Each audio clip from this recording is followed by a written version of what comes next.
অভিনন্দন জানিয়ে শুরু করছি আজকে ক্লাস। আজকে আমাদের আলোচনার বিষয় একাদশ শ্রেণীর কবিতা বাড়ির কাছে আরশিনগর, তার প্রশ্নোত্তর আলোচনা। আমরা গত ক্লাসে বাড়ির কাছে আরশিনগর এই অংশের বিশদ আলোচনা করেছি। সেই বিস্তৃত আলোচনার আজকে অবকাশ না রেখে আমরা মূলত বাড়ির কাছে আরশিনগর কবিতাটির যে সমস্ত প্রশ্নগুলি অর্ধবাৎসরিক কিংবা একাদশ শ্রেণীর বাৎসরিক পরীক্ষার জন্য অত্যন্ত গুরুত্বপূর্ণ সেগুলো নিয়ে আমরা আলোচনা করব। এই আলোচনার পূর্বে আমরা স্বাভাবিকভাবে আলোচনা করে নেব কবিতাটির বিষয়বস্তুর একটু আলোচনা। মনে রাখতে হবে, লালন ফকির তার যে সঙ্গীত সাধনা, সেই সঙ্গীত সাধনার মূলে কিন্তু ছিল বাউল সাধনার আন্তরিক ভাবনা। অর্থাৎ বাউল সাধনাকে কেন্দ্র করে তার মনের মানুষকে পাওয়ার আন্তরিক আকাঙ্ক্ষায়, গভীর আস্বাদে তিনি কিন্তু গান গেয়ে যেতেন। সেই সমস্ত গানে সহজ সরল ভাবনা অথচ অত্যন্ত গূঢ় রূপকের সাহায্যে তিনি কিন্তু সাধনার পথকে বাতলে দিয়েছেন। লালন ফকিরের অসংখ্য গান, সেই অসংখ্য গানের মধ্যে মনের মানুষকে পাওয়ার তীব্র আকাঙ্ক্ষায় প্রকাশিত হয়েছে। তার শিষ্য ভোলাই তার গানের খাতায় লালন ফকিরের গানগুলো লিখেছিলেন এবং পরবর্তীকালে লালন ফকিরের গান নানানভাবে সংগৃহীত হয়েছে। বহু গানের মধ্যে লালন ফকিরের মূল উদ্দেশ্য হলো তার মনের মানুষকে কাছে পাওয়ার তীব্র আকুতি। আমরা কবিতার অংশ ধরে আলোচনা করলে একটু স্বাভাবিকভাবে জানতে পারবো তার গভীর গতি প্রকৃতির কথা। তিনি বলতে চেয়েছেন, আমার মনের মানুষ আমার দেহের মধ্যে অবস্থান করে এবং সেই দেহের মধ্যে অবস্থান করলেও তাকে খুঁজে পাওয়ার ঠিকানা সেটা কিন্তু অত্যন্ত এক দুরূহ আধ্যাত্মিক চেতনা এবং সাধনার স্থান। মনে রাখতে হবে, বাউল সাধনার অত্যন্ত গভীরতর অর্থ, গভীরতর ভাবনা আমরা এই আলোচ্য কবিতার মধ্যে পাই। তিনি কবিতা শুরু করেছেন, সঙ্গীত শুরু করেছেন এইভাবে, আমার বাড়ির কাছে আরশিনগর এক পড়শি বসত করে। আমার বাড়ির কাছে অর্থাৎ আমার মনের কাছে আরশিনগর।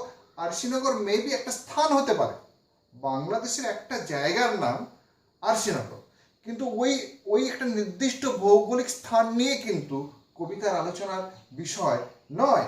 আরশিনগর বলতে তিনি দেবতার স্থলকে বোঝাতে চাইছেন। আরশি আয়না, অর্থাৎ আমাদের মানসিক চেতনা যেখানে প্রতিফলিত হয় সেই জায়গাই হলো আরশিনগর, সেই দেবতার স্থল। সেই দেবতার স্থলে কে থাকেন? মনের মানুষ, আমাদের পরম প্রিয় বাউল সাধনার আধ্যাত্ম পুরুষ।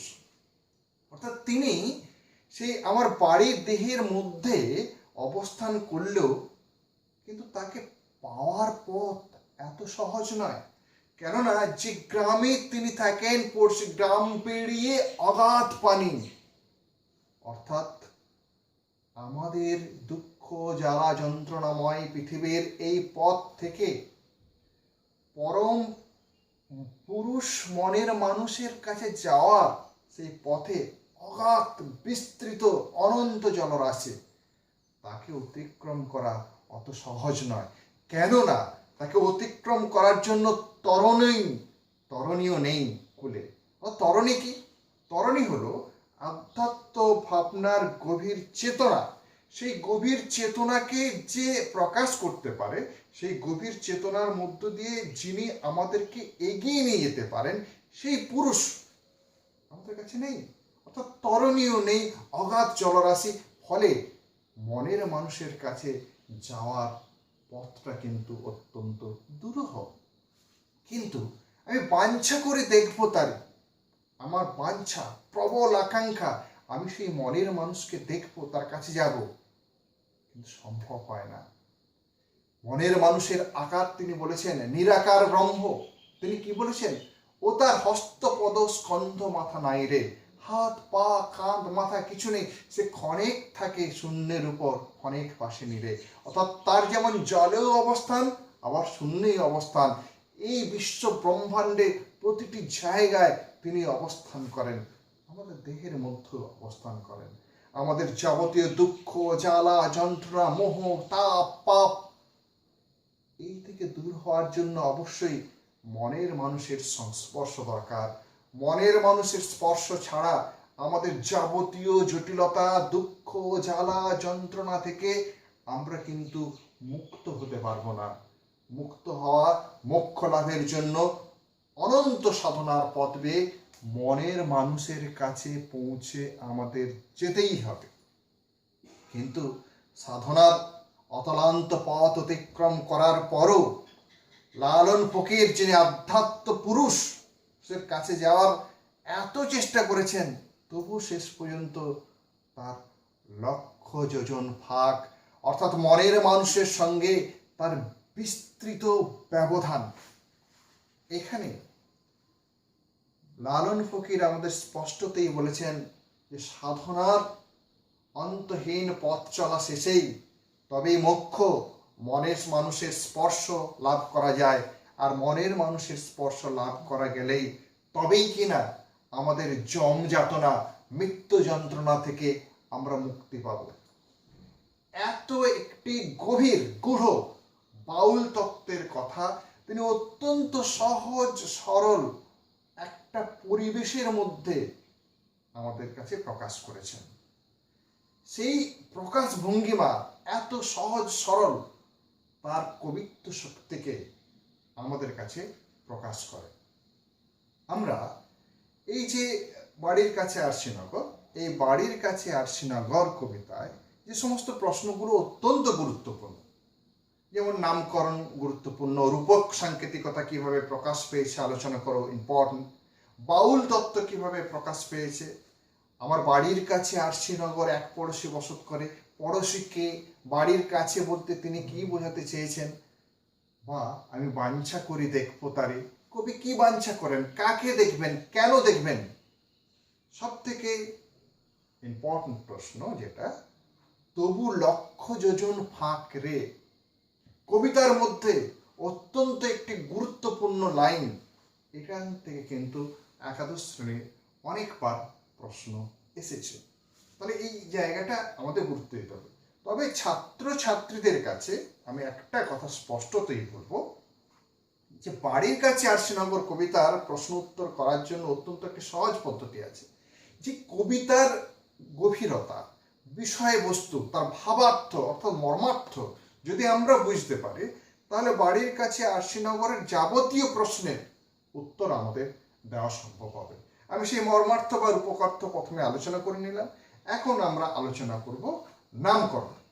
সাহিত্যে নামকরণ কিন্তু একটি জটিল এবং গুরুত্বপূর্ণ অধ্যায়, যে কারণে বাংলা সাহিত্য হোক কিংবা ইংরেজি সাহিত্য, নামকরণের সার্থকতা কিন্তু বারবার পরীক্ষা আছে। সমস্ত ধরনের পরীক্ষা, সে মাধ্যমিক হতে পারে, একাদশ হতে পারে, দ্বাদশ হতে পারে, এমনকি অনার্স, MA, প্রত্যেকটা পরীক্ষাতেই কিন্তু নামকরণের সার্থকতাটা একটি গুরুত্বপূর্ণ প্রশ্ন।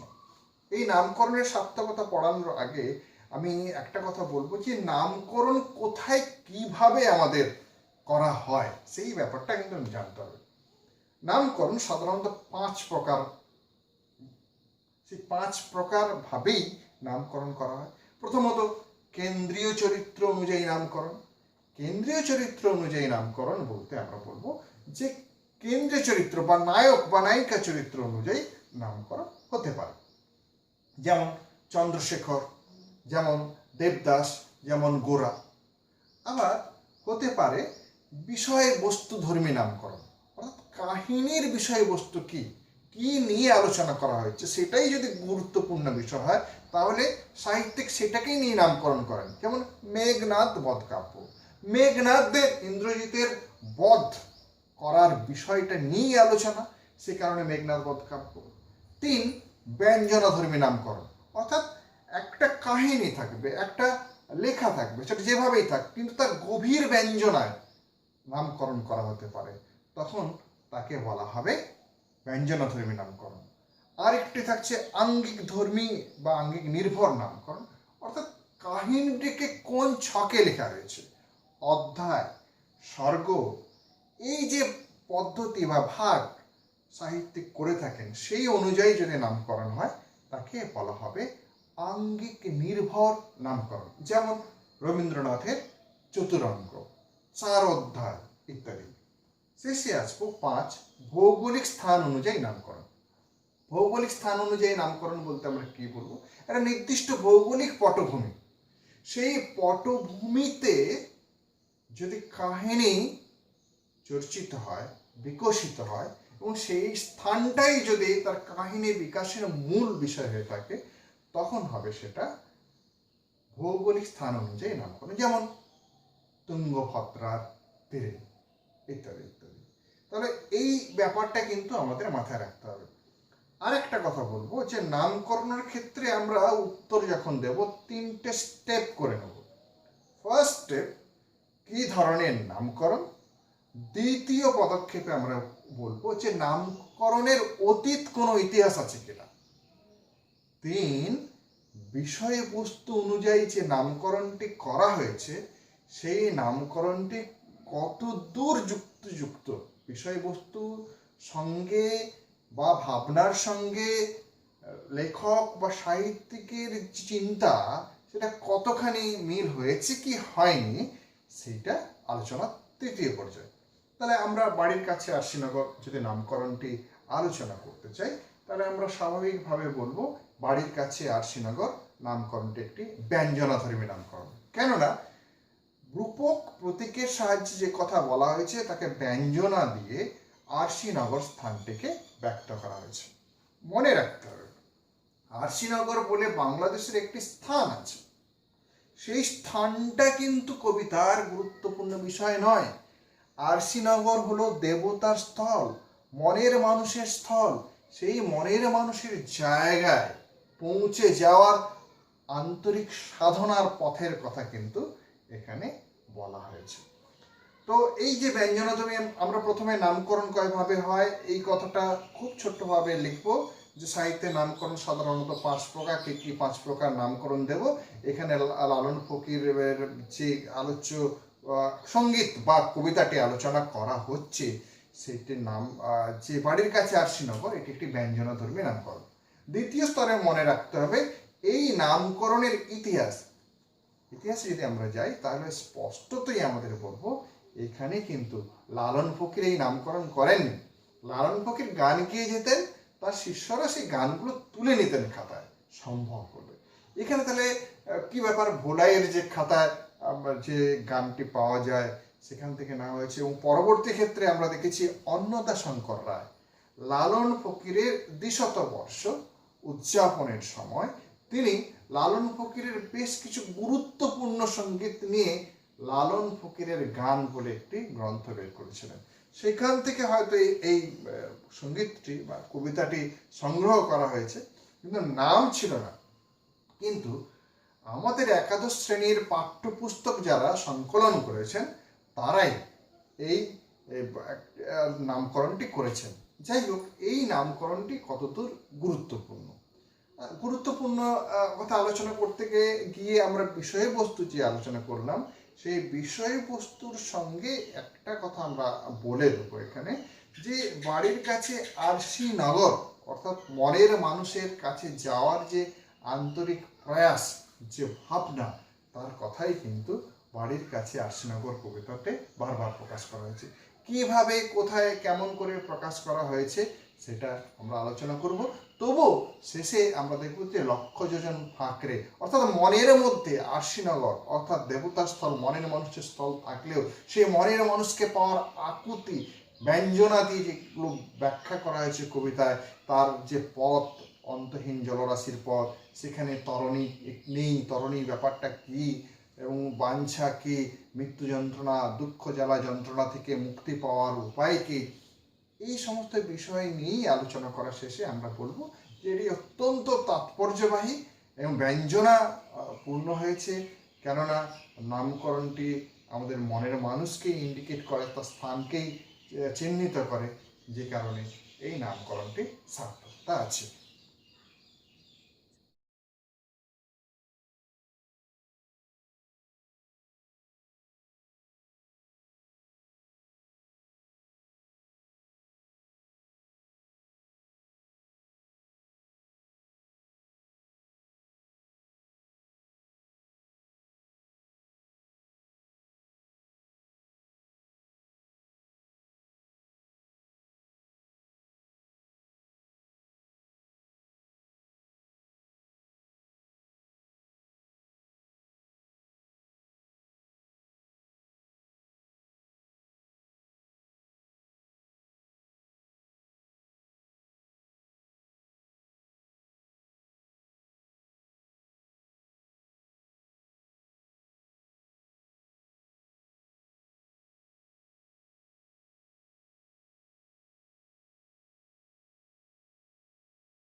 আমরা আলোচনা করব বাড়ির কাছে আরশিনগর, এই সঙ্গীত বা কবিতাটির অন্যান্য প্রশ্ন আলোচনা।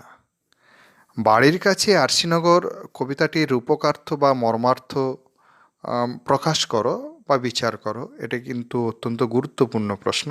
এই ধরনের একটি প্রশ্ন আমাদের বাৎসরিক পরীক্ষায় আসতেই পারে। আসলে এই প্রশ্ন আমি যেভাবে বা পদ্ধতিতে লিখেছি সেটা একটু ছাত্রছাত্রীদের জানানোর জন্য বলে আমি দুটো স্তর করেছি। প্রথম স্তরে বাউল সাধনার কথা বলা হয়েছে, গানটি কোথা থেকে না হয়েছে বা বাউল সাধনার গভীরতার কথা আমি জানিয়েছি, এবং দ্বিতীয় স্তবকে আমি জানিয়েছি যে কবিতার মধ্য দিয়ে কিভাবে রূপক সাংকেতিকতার মধ্যে বাউলদের সাধন তত্ত্ব এবং মনের মানুষের কথা প্রকাশ পেয়েছে সেটা আলোচনা করেছি। তাহলে প্রথম অনুচ্ছেদে আমরা দেখব যে বাংলাদেশের বহুল প্রচলিত জনপ্রিয় সাঁইপন্থী সাধক বাউল লালন ফকিরের বাউল সাধনার সঙ্গীত বাড়ির কাছে আরশিনগর। লালন শিষ্য ভোলাইয়ের গানের খাতার প্রথম পর্বের 252 খ এই গানে রূপকের মধ্যে আত্মতত্ত্বের অনুসন্ধান করা হয়েছে। বাউল সাধনায় দেহতত্ত্বের মধ্য দিয়ে বাস্তবিক জীবনের জটিলতা, সমস্ত অসহায়তা থেকে মুক্তি ও পরম প্রেমময় ঈশ্বরের আরাধনার আত্ম অনুসন্ধান এর সাধনা করা হয়। এখানে একটু ব্যাখ্যা করে বললে বোঝা যায় আসলে বাউলরা কি চান। অর্থাৎ তার দেহতত্ত্বে বিশ্বাসী। দেহতত্ত্ব মানে তারা মনে করেন এই যে মানব দেহ, এই মানব দেহের মধ্যেই এমন একটি স্থান আছে যেখানে আমাদের পরম আরাধ্য পরম প্রেমময় পুরুষ, যাকে তারা মনের মানুষ হিসাবে আখ্যা দিয়েছেন, তিনি তার অবস্থান করেন। এবং তার সন্ধান যদি পাওয়া যায় তাহলে কিন্তু আমাদের এই জীবনের সমস্ত দুঃখ, কষ্ট, জ্বালা, যন্ত্রণা, মোহ, অন্ধকার, জটিলতা, অসহায়তা থেকে আমরা মুক্তি পাব। এবং সেই সাধনা ব্যাকুলতার মধ্য দিয়ে আমরা নিজেদের আত্ম অনুসন্ধানের পথ অতিক্রম করতে পারলে তবেই সেই পরম প্রেমময় মনের মানুষের সন্ধান পাওয়া যায়। মনে রাখতে হবে এই গানটিতে রূপক এবং সাংকেতিকতা ব্যবহার করা হয়েছে। আসলে বাহ্যিক পরিবেশের কতগুলো উপাদানের সাহায্যে মনের মানুষের গভীর তত্ত্বকেই প্রকাশ করা হচ্ছে। অর্থাৎ এর একটি বাহ্যিক অর্থ এবং একটি অভ্যন্তরীণ অর্থ আছে। অভ্যন্তরীণ অর্থে বাউল সাধকেরা যে পরম প্রেমময় মনের মানুষের সন্ধান করেন তার তত্ত্বটি বর্ণিত হয়েছে। দ্বিতীয় স্তবকে আমরা সরাসরি কবিতার মধ্যে যাব। কবিতার মধ্যে লালন ফকির কী বলতে চেয়েছেন। লালন ফকিরের আকাঙ্ক্ষিত ব্যক্তি তার নিকটতম প্রতিবেশী হলেও সেই মনের মানুষের সাথে সাক্ষাতের বিশাল বাধা, কুল কিনারাহীন অথই জলরাশি। আমরা পূর্বেও এই কথাটা আলোচনা করেছি, অর্থাৎ আমরা যে মনের মানুষের কাছে যাব, সেই তার কাছে যাওয়ার যে মধ্যেকারের পথ, সেই পথ কিন্তু অত্যন্ত জটিল, অত্যন্ত দুরূহ এবং ব্যাপকতর। সেই অথই জলরাশিকে অতিক্রম করা সাধারণ মানুষের পক্ষে সম্ভব নয়। সাঁতার দিয়ে সেটা কখনো যাওয়া সম্ভব নয়। অর্থাৎ বাস্তবিক জীবনে মায়া মোহ থেকে আমরা মনের মানুষের সন্ধান পাবো, এ কোনো দিন হতে পারে না। তার জন্য কি দরকার? সেই সীমাহীন জলরাশিকে অতিক্রম করার জন্য যে তরণীর প্রয়োজন, অর্থাৎ পরম প্রেমময় আরাধ্য দেবতার কাছে পৌঁছানোর জন্য যে সাধনার প্রস্তুতি ও ঐকান্তিক আকাঙ্ক্ষার প্রয়োজন, সেটা কিন্তু আমাদের কাছে নেই। সেই তরণী থাকলেই তবে না অথই জলরাশি, সংসারের মায়া ময় দুঃখ বেদনাকে অতিক্রম করে মনের মানুষের কাছে যাওয়া যায়। লালনের ধারণা সেই স্তরে তিনি পৌঁছাননি বলে তার মনের বাঞ্ছা, অর্থাৎ মনের আশা ইচ্ছা পূরণ হয়নি। এই মনের মানুষ দেহহীন নিরাকার, তার হাত পা মাথা স্কন্ধ কিছুই নেই, অর্থাৎ নিরাকার পরম ব্রহ্ম ধারণা মতোই মনের মানুষের ধারণা এখানে। অর্থাৎ মনের মানুষে আপাতভাবে কোনো আকৃতি আকার নেই, অর্থাৎ তিনি নিরাকার পুরুষ। তবে মনের মানুষ দেহহীন হলেও তিনি কখনো শূন্যে থাকেন, কখনো জলে থাকেন, স্থলে থাকেন, নির্দিষ্টভাবে কোথাও অবস্থান করেন না, সর্বত্রই আনাগোনা, অর্থাৎ বিশ্ব ব্রহ্মাণ্ড চরাচরে তার অবস্থান। আবার তার অবস্থান আমাদের দেহের মধ্যেও। অবশ্য একটা কথা ভাবতে হবে আমাদের, যে নির্দিষ্টভাবে তার অবস্থান না হলেও যে তার অস্তিত্ব, সেটাকে কিন্তু সব জায়গায় স্বীকার করা হয়েছে। মনের মানুষ ও ভক্ত বাউলের মান অভিমানের লুকোচুরির ফলে এই বিভ্রান্তি, অর্থাৎ পরম প্রেমময় পুরুষ হয়তো পরীক্ষা করছেন মনের মানুষ লালন ফকিরের কাছে। হয়তো সেই লুকোচুরির একটা পালা সাঙ্গ যখন হবে, তখনই তার সঙ্গে দেখা সম্ভব হবে। অবশেষে যখন সেই পরম প্রেমময় মনের মানুষ স্পর্শ করবে, তখনই জীবনের সকল অসহায়তা, নানান জ্বালা যন্ত্রণা যম যাতনা ইত্যাদি থেকে মুক্তি মিলবে।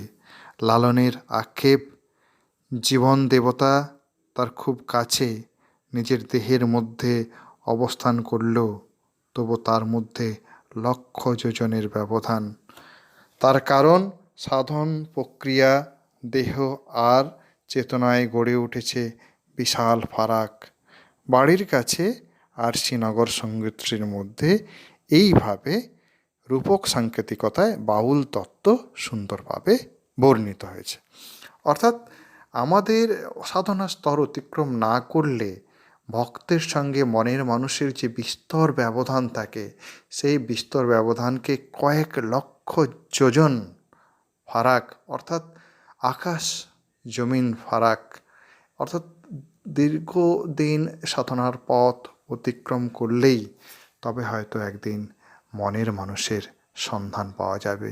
সেই মনের মানুষের সন্ধান আকাঙ্ক্ষায় লালন তার প্রহর গোনেন। দ্বিতীয় প্রশ্নে আসব, বাড়ির কাছে আরশিনগর গানে বাউল তত্ত্ব কীভাবে প্রকাশিত হয়েছে আলোচনা করো। উত্তর হবে, বাউল সাধক লালন ফকিরের বাড়ির কাছে আরশিনগর একটি উল্লেখযোগ্য বাউল সাধনার ও বাউল তত্ত্বের সঙ্গীত। ভারতের বহু উপাসক সম্প্রদায়, তার মধ্যে বাউল একটা সম্প্রদায়। ভারতবর্ষের আমরা যদি দেখি, ভারতবর্ষের বিভিন্ন বিভিন্ন বহু সম্প্রদায় আছেন, সেই নিয়ে যথেষ্ট গবেষণা হয়েছে, এবং তার মধ্যে একটি সাধক সম্প্রদায় হলেন আমাদের বাউল। বাউলরা তাদের সাধনার একটি উপায় আছে। এরা সমগ্র বিশ্বের ক্ষুদ্র সংস্করণ রূপে দেহের দেউলে মনের মানুষের খোঁজ করেন, মুক্তির সন্ধান করেন। কেননা তাদের ধারণায় পরম প্রেমময় পুরুষ দেহের মধ্যেই অবস্থান করেন। অর্থাৎ দেহতত্ত্ব, আমাদের দেহের মধ্যেই মনের মানুষের অবস্থান, এবং সেই মনের মানুষকে খুঁজে ফেরাই হবে আমাদের মূল লক্ষ্য। পরের প্যারায় যেটা আমরা আলোচনা করছি, বাউল সাধনায় মানব দেহ ঘর কিংবা খাঁচা রূপে বর্ণিত। পরকে আপন করার বাসনায় দেহের দেউলেই সাধন ক্ষেত্র। তবে বাউল সাধনায় দেহ উপায় হলেও দেহ পরিণাম নয়। সাধনার গভীরতম প্রয়াসে আত্মতত্ত্বে বিশ্বাসী হয়ে মনের মানুষের খোঁজে তারা সন্ধান চালায়। অর্থাৎ আমাদেরকে কি করতে হবে, এই দেহকে অতিক্রম করে সাধনার গভীর তত্ত্বে সেই মনের মানুষ, সেই পরম সুপ্রিম পাওয়ার, তাকে আমাদেরকে খুঁজতে হবে। তার খোঁজে সন্ধান পেলেই আমাদের মোক্ষ সম্ভব। তবে এখানে আমাদের একটা জিনিস খুব সুন্দরভাবে মনে রাখতে হবে, বিষয়টি যে আরশিনগর সাধনার বাসনা করা হয়েছে, সেই আলোচ্য মনের মানুষকে। যদিও বাউলদের মনের মানুষ পরম পুরুষ নিরাকার ব্রহ্ম দেহের মধ্যেই থাকেন, তবুও গ্রাম বেড়িয়ে অগাধ পানি বলে সাধনার তরণীতে আরশিনগরের সেই পড়শির কাছে যেতে হয়। আসলে তা আত্মানুসন্ধান। এইখানে একটি গভীর তত্ত্বের কথা বলা হয়েছে। তিনি আমাদের দেহের মধ্যে থাকলেও কি হবে, আমাদের সেই মনের মানুষের থেকে আমাদের বিস্তর ব্যবধান, যেটা গ্রাম বেড়িয়ে অগাধ পানির কথা বলা হয়েছে। অথই জলরাশির যে দুস্তর ব্যবধান, আমাদের দেহের মধ্যে মনের মানুষ থাকলেও তার সঙ্গে আমাদের সেই দুস্তর ব্যবধান লক্ষিত হয়। যদিও বাউলদের মনের মানুষ পরম ব্রহ্ম নিরাকার ব্রহ্ম তিনি দেহের মধ্যে থাকেন, তবু গ্রাম বেড়িয়ে অগাধ পানি বলে সাধনার তরণীতে আরশিনগরে সেই পড়শির কাছে যেতে হয়। এ হলো আত্মানুসন্ধান। বিষয় আশয়ের ঘূর্ণিপাকে নিমজ্জিত হয়ে পরম ব্রহ্ম থেকে আমরা অনেক দূরে সরে আসি। শেষ পর্যন্ত ঈশ্বরের অপ্রাপ্তে লালনকে হতাশামগ্ন করেছে। কেননা তার স্পর্শে সকল বেদনা জমযাতনা দূর হতো, কিন্তু তার স্পর্শ তিনি পাননি। সাধনায় সফল না হলে দেহস্থ ঈশ্বর আর ভক্তের মধ্যে লক্ষ যোজনের অসীম দূরত্ব থাকে। বাউল সাধনার এই সীমাহীন দূরত্বকে বিলীন করার অঙ্গীকার করা হয়। এই সকল বাউল তত্ত্বভাবনাই আলোচ্য কবিতায় প্রস্ফুটিত হয়েছে। অর্থাৎ এই কবিতার মধ্য দিয়ে গভীর বাউল তত্ত্ব, গভীর বাউল সাধনার কথাই বারবার প্রকাশিত হয়। বাড়ির কাছে আরশিনগর, এই কবিতার 3 নম্বর প্রশ্ন আমরা আলোচনা করছি যে লালন ফকিরের জীবন ও গানের মধ্য দিয়ে যে মনোভাব প্রকাশ পেয়েছে তা বিবৃত করো। আমরা লালন ফকিরের সমগ্র জীবন এবং গানের অন্তর্ভাবনাটি এখানে আলোচনা করব। কিন্তু পরীক্ষায় যদি এই ধরনের প্রশ্ন পড়ে, শুধুমাত্র বাড়ির কাছে আরশিনগর কবিতাটির মধ্য দিয়ে তার যে মনোভাব প্রকাশ পেয়েছে সেটি আলোচনা করতে হবে। কিন্তু আমি এখানে বিস্তৃতভাবে জিজ্ঞাসু ছাত্রছাত্রীদের জন্য অন্যভাবে প্রশ্নটার উত্তর তৈরি করেছি। আমি বলতে চেয়েছি যে ভারতের বহু উপাসক সম্প্রদায় আছে। তার মধ্যে অষ্টাদশ ঊনবিংশ শতাব্দীতে গড়ে ওঠা বাউল সম্প্রদায় দেহের দেউলে মনের মানুষ পরম ব্রহ্মকে আরাধনা করেছেন। আসলে বিষয়টা হলো এই যে ভারতীয় আধ্যাত্ম সাধনার যে গতি প্রকৃতি, সেই আধ্যাত্ম সাধনার গতি প্রকৃতিতে নানাভাবে নানা সম্প্রদায় তাদের যত মত তত পথেই আধ্যাত্ম সাধনার স্তরকে উত্তীর্ণ করতে চেয়েছেন এবং মোক্ষ লাভের ক্ষেত্রে সেই সকল সম্প্রদায় তাদের চিন্তাভাবনার পথকে অগ্রসর করতে চেয়েছেন। আমাদের বাংলায় মূলত যে বাউল সম্প্রদায় গড়ে উঠেছে, সেই বাউল সম্প্রদায় কিন্তু তাদের দেহের দেউলে, অর্থাৎ তাদের দেহের মধ্যে মনের মানুষের অবস্থান মনে করেন এবং সেই মনের মানুষের কাছে যাওয়ার নিরন্তর সাধনাই হলো তার ব্যাকুলতা বাতুলতার গভীর আকর্ষণের মধ্য দিয়ে বাউল সাধনার মূল কথা। এই কথাটা কিন্তু আমরা আলোচনায় বারবার বলতে চেয়েছি। যাই হোক, গোপনীয়তা বজায় রাখার জন্য তাদের সাধক পরিচয় খুব একটা জানা যায়নি। একইভাবে বাউল লালন ফকিরের সাধন জীবন এবং গানের গূঢ়তত্ত্ব ভাবনা আলো আঁধারির আবছায় এনেছে। স্বাভাবিকভাবে যারা সাধক পুরুষ তারা কিন্তু লোকালয়ে তেমন একটা আসেন না। তাদের গভীর আধ্যাত্ম সাধনার পথ জনান্তিকে তাদের পথকে এগিয়ে নিয়ে যাওয়ার চেষ্টা করেন। অবশ্য তাদের সেই ধারণাকে জানার জন্য, তার গভীরতাকে জানার জন্য আমাদের কিন্তু প্রয়াস বারে বারেই দেখা দিয়েছে। যাই হোক, একইভাবে বাউল সম্প্রদায়ের যে গোপন গভীর গূঢ়ার্থ মর্মের কথা সবাই সমক্ষে আনেননি। একইভাবে লালন ফকিরও সেই সাধনার গূঢ়তত্ত্বকে তেমন প্রকাশ করেননি। তবে যতটুকু আমাদের বিশ্লেষণে গবেষণায় জানা গেছে এবং যতটুকু জানা যায়নি, সব কিছু মিলে একটা প্রহেলিকাময়, একটা কুয়াশাচ্ছন্ন ভাব, অর্থাৎ কতকটা জানা যায় আর কতকটা না জানা ভাবের মধ্যে একটি আলো আঁধারির আবছায়া আছে। আমরা এরপরে লালনের জীবন সম্পর্কে আলোচনা করব। লালন ফকির 1774 খ্রিস্টাব্দে নদিয়ার কুষ্টিয়ার কাছে ভায়রা গ্রামে হিন্দু কায়স্থ বংশে জন্মগ্রহণ করেন। তীর্থ ভ্রমণকালে বসন্ত রোগে আক্রান্ত হলে নিঃসঙ্গ হয়ে পড়েন। হৃদয়বান এক মুসলমান দম্পতির সেবায় তিনি সুস্থ হন, কিন্তু সে কারণে হিন্দু সমাজে তার স্থান হয় না। এখানে আমি একটা কথা বলে রাখি, লালন ফকির সম্পর্কে আমরা নানান ধরনের তথ্য আমরা পেয়েছি, ফলে বিভিন্ন ক্ষেত্রে এই তথ্যের কিন্তু গরমিল হয়, সেটা নিয়ে আমাদের বিষয় নয়। তবে একটা কথা আমি এখানে বলবো যে লালন তার জীবন দিয়ে উপলব্ধি করেছিলেন ধর্ম জাতিভেদ প্রথার গভীরতর অন্ধকার, গভীরতর নোংরামের দিকটি, যে হিন্দু সমাজে মুসলমান দ্বারা তাকে স্পর্শ করা হয়েছিল, সেবা শুশ্রূষা করা হয়েছিল বলে হিন্দু সমাজ তাকে গ্রহণ করল না, এবং এই যে একেবারে নিম্ন গোড়ামি মানসিকতা, এবং জীবন দিয়ে তিনি উপলব্ধি করলেন এই জাতের কি মূল্য, ধর্মবোধের কি মূল্য, যেখানে মানবিকতার কোনো স্থান নেই।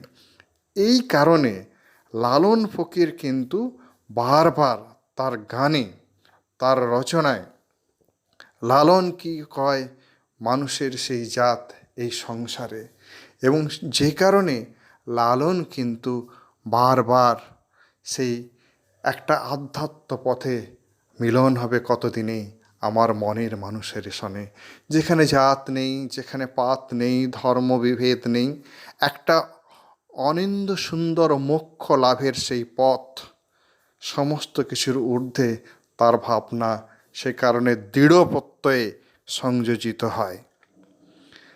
এরপর আমরা বলবো যে তিনি তারপর সিরাজ সাঁইয়ের কাছ থেকে ফকিরি ধর্ম গ্রহণ করে লালন সাঁই ফকির নামে পরিচিত হন। এরপর লালন সেউড়িয়া গ্রামে আশ্রম নির্মাণ করে নেভৃতে ঈশ্বর সাধনায় মগ্ন হন। লালন মুখে মুখে গান রচনা করে মনের মানুষের খোঁজে ব্যস্ত হন। অর্থাৎ তিনি সাধনার গভীরতার মধ্য দিয়ে সমগ্র জীবন উপলব্ধি করেছিলেন, এবং সেই উপলব্ধির কথা, গভীর মনন এবং আধ্যাত্মিক দর্শনের কথা তার বিভিন্ন গানে নানানভাবে প্রকাশিত হয়েছে, যেগুলো শুধু ধর্মীয় ভাবনায় নয়, সাহিত্য রস, রূপকার্থ প্রভৃতির ক্ষেত্রে বাংলা সাহিত্যে কিন্তু এক অতি উজ্জ্বল সম্পদ রূপে পরিগণিত। এরপর প্রসঙ্গে আসবো বাউল গান ও লালনের গান। বাউলদের মুখে নিঃসৃত গান সুরমূর্ছনার পাশাপাশি ভাবলোককে উত্তীর্ণ করত। লালন ফকিরের গানগুলি তার থেকে বেশি কিছু, কবিত্ব, ভাব, ব্যঞ্জনায়। এখানে একটা মনে রাখতে হবে যে যে কোনো বাউল সঙ্গীত আমাদেরকে কিন্তু খুব গভীরভাবে আকর্ষণ করে, কেননা সেখানে একটা মাটির ছোঁয়া, মাটির আস্বাদ, মাটির কাছাকাছি থাকার এক বাসনা, ফলে সেই সুরমূর্ছনা, তার গভীর দর্শন আমাদেরকে আকর্ষণ করে। তবে মনে রাখতে হবে সাধারণ বাউল গানের সঙ্গে লালন ফকিরের বাউলের গানের যে পার্থক্য সেটা কিন্তু সহজেই প্রকাশ পায়। কেন প্রকাশ পায়? কেননা লালনের গানের মধ্যে যে গভীরতা আছে, তার যে রসবোধ আছে, তার যে কবিত্ব শক্তি আছে, সেটা কিন্তু তাকে এক আলাদা মাত্রা দেয়। যে কারণে লালন সঙ্গীত রবীন্দ্রনাথকেও গভীরভাবে প্রভাবিত করেছিল। রবীন্দ্রনাথের বিভিন্ন গানেও বাউল সঙ্গীতের প্রভাব আছে, লালনের চিন্তাভাবনার প্রকাশ আছে। অর্থাৎ লালনের কবিত্ব শক্তি কত গভীর হলে বিশ্ব কবি সম্রাট রবীন্দ্রনাথকে প্রভাবিত করতে পারে সেটা আর বলার প্রয়োজন হয় না। রবীন্দ্রনাথ তার কিছু গান, সঙ্গীত ইংরেজিতে অনুবাদ করেছিলেন। শুধু ভারতবর্ষ নয়, সমগ্র বিশ্বে আন্তর্জাতিক ক্ষেত্রে লালনের সঙ্গীতকে প্রসার করার জন্য রবীন্দ্রনাথের ভূয়সী প্রশংসা করতে হয়। এরপরে আসবো যে গানের অন্তর্ভাবনা। আসলে আমাদের যদি একাদশ শ্রেণীতে প্রশ্ন আসে, তাহলে প্রথম প্যারা এবং শেষ প্যারার এই জায়গাগুলো কিন্তু আমাদের বেশি দিতে হবে। লালনের জীবন, বাউল গান বা লালনের গানের তুলনামূলক জায়গাটা আমাদের দেওয়ার প্রয়োজন নেই। গানের অন্তর্ভাবনা কি? মানব জীবনের নানা ওঠাপড়া, জীবনচিত্র, সাম্প্রদায়িক সম্প্রীতি, মানবতা পালনের গানকে পুষ্ট করেছিল। তার গানে হিন্দু মনোভাবের পরিচায়ক কিছু শব্দের পাশাপাশি সুফি ধর্মের পারিভাষিক শব্দও রয়েছে। গৌরাঙ্গ প্রেম এবং সুফি ভক্তি মিলেমিশে একাকার হয়েছে লালন সঙ্গীতে। এখানে একটা কথা, যে তিনি যেহেতু ধর্ম মানতেন না, মানুষকে গভীরভাবে দেখেছেন, সেক্ষেত্রে জীবের কথা হিন্দু মুসলিম ধর্ম নির্বিশেষে একটা গভীর আধ্যাত্মবোধ তার সঙ্গীতের মধ্যে প্রকাশ পেয়েছে। মূলত জীবাত্মা পরমাত্মা সম্পর্ক অতি সূক্ষ্ম ইঙ্গিতে তিনি ব্যক্ত করেছেন। তিনি বলেছেন, মানুষের দেহের মধ্যে ঈশ্বর বা মনের মানুষ রয়েছেন, তাকে উপলব্ধিতে বুঝতে হবে, তাতেই মানুষের মোক্ষ লাভ ঘটবে। ঈশ্বর বা আল্লাহ মন্দির মসজিদে নেই, তিনি আছেন মানুষের মধ্যে, মানুষের কাছে। বাউল সাধনার মানব দেহ ঘর কিংবা খাঁচা রূপে বর্ণিত। পরকে আপন করার বাসনায় দেহের দেউলি সাধনার ক্ষেত্র। তবে বাউল সাধনা দেহ উপায় হলেও দেহ পরিণাম নয়। সাধনার গভীরতম প্রয়াসে আত্মতত্ত্বে বিশ্বাসী হয়ে মনের মানুষের খোঁজে তারা সন্ধান করে। জায়গাটা আমাদের অত্যন্ত গভীরভাবে বুঝতে হবে। আসলে যে আধ্যাত্ম ভাবনার তারা সাধনা করেন সেটা হচ্ছে মনের মানুষের সাধনা। দীর্ঘ পথ অতিক্রম করে সেই মনের মানুষেরই সন্ধান পাওয়া যায়, এবং দেহের মধ্যে সে থাকলেও দেহ তত্ত্ব কিন্তু শেষ পর্যন্ত ঠাঁই পায় না। শুধুমাত্র দেহের মধ্যে মনের মানুষের অবস্থানকেই খুঁজে ফেরা হয়। অবশ্য এখানে আমাদের একটা কথা বলা দরকার, বাড়ির কাছে আরশিনগর কবিতার যে ভাবার্থ, যে মর্মার্থ এখানে আমরা দেব, তাহলে বিষয়টা আরও ভালো হবে। 4 নম্বর প্রশ্ন, বাড়ির কাছে আরশিনগর এই রচনাটিতে লালনের কবি প্রতিভার যে পরিচয় পাওয়া যায় তা মূল্যায়ন করো। উত্তর, বাড়ির কাছে আরশিনগর সঙ্গীতটি লালনের সাধনার অত্যুচ্চ উদাহরণ। বাউলের গভীর তত্ত্বসমূহের গভীর দর্শন প্রকাশিত হয়েছে এখানে। তবু লালনের সঙ্গীতের ধারায় প্রতিটি মানুষের ব্যাকুল হৃদয়ে ডুব দিয়েই সহজেই সাহিত্য সমুদ্রে রত্ন আকর খুঁজে এনেছেন। অর্থাৎ আমরা যেটা বারবার লালনকে নিয়ে আলোচনা করছিলাম, গভীরতায়, আধ্যাত্মিক দর্শনে, কবিত্বে লালনের প্রতিভা গভীরতা অনেক ছিল বলে তার সাহিত্যে যে রত্ন আকর আজও আমাদেরকে বিস্মিত করে। তবু লালনের সঙ্গীত ধারায় প্রতিটি মানুষের ব্যাকুলতা তাই প্রকাশ পায়। সাধক পুরুষ হলেও সহজ সরল ভাষায় প্রত্যক্ষ জীবন রসবোধ এবং রূপক প্রতীকের অসামান্য প্রয়োগে লালনের গান বাংলা সাহিত্যের চিরায়ত সম্পদ হয়ে উঠেছে। লালনের কবি প্রতিভা সাধারণ পাঠকের পাশাপাশি বিশ্বকবিকেও মুগ্ধ করেছিল। তাই তিনি লালন সঙ্গীতকে ইংরেজিতে অনুবাদ করেছিলেন। আলোচ্য বাড়ির কাছে আরশিনগর সঙ্গীতটির মধ্যে লালনের প্রতিভার স্বাক্ষর অত্যন্ত স্পষ্ট। এই কথা বলার পর আমরা অনুচ্ছেদে যাব। সঙ্গীতটিতে বাউল তত্ত্বের গভীর দর্শনে পরম প্রেমময় ঈশ্বর মনের মানুষকে সন্ধান করার অন্তহীন প্রয়াস আছে। তবু সেই সাধনার পথে ঈশ্বরকে কাছে না পাওয়ার ব্যর্থতাও যেন লালনকে ব্যথাহত করেছে। এখানে আমি একটা স্পষ্টই কথা বলবো যে আমরা কিন্তু এই জায়গাটাতে একটু ব্যাখ্যা করে দেব পরীক্ষায় লেখার সময়। কে ব্যাখ্যা করব? যে আমার বাড়ির কাছে আরশিনগর, এই কথার মাধ্যমে রবীন্দ্রনাথ লালন ফকির যে আধ্যাত্ম পুরুষ মনের মানুষের কথা ব্যক্ত করেছেন, অর্থাৎ আমাদের দেহের দেউলে তার অবস্থান হলেও তাকে পাওয়ার জন্য যে অগাধ জলরাশি অর্থাৎ অন্তহীন সাধনার পথ অতিক্রম করে তাকে পেতে হয়, এই রূপক চিন্তা ভাবনাগুলোকেও কিন্তু আমরা এর মধ্যে দেওয়ার চেষ্টা করব, যেটা এখানে আমাদের সেইভাবে দেওয়া নেই। গভীর ধর্মীয় তত্ত্ব দর্শনকে তুলে ধরার জন্য যে রূপকল্প তিনি গ্রহণ করেছেন তা আমাদের দৈনন্দিন জীবন থেকে তুলে আনা। আমাদের একেবারে দৈনন্দিন জীবন থেকে তুলে আনা সেই সমস্ত চিত্র আমরা সহজেই বুঝতে পারি বিষয়টা।